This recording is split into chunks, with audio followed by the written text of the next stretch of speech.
As a public company, he procured and had delivered 6 Bristol Tourers from the UK, which were developed from World War I early bombers. He recruited pilots and crew, dealt with the federal government for construction of airfields, and made arrangements for fuel and other logistics. All that done in 4 months between the award of a tender and taking off on the first flight, which is an absolutely extraordinary commercial achievement, let alone one of human endeavour. And here he was on the 4th of December 1921 with 3 Bristol Tourers leaving Perth from Langley Park, where we now sit or stand, en route to Geraldton to commence the service the next day on the 5th. And that air service was actually the first scheduled air service to operate in Australia. So this is really an anniversary event of national significance. And it was actually an enormous undertaking. There was no aviation infrastructure to speak of.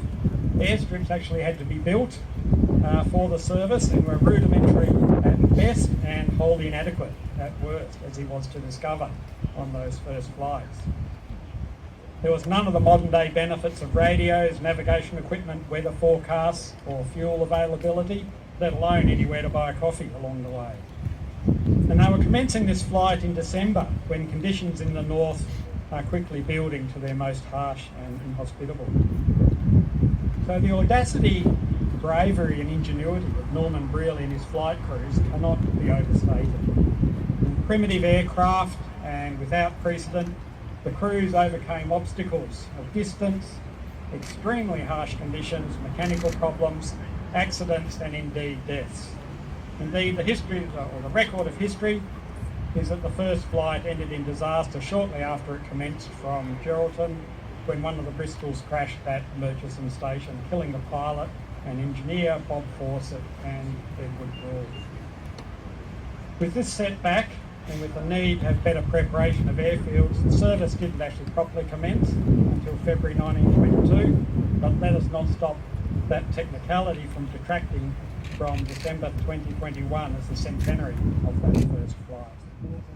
The economy and community of Western Australia. Western Australian Airways went on to become part of Australian National Airways, the dominant domestic airline in Australia from the mid-1930s to early 1950s, and ultimately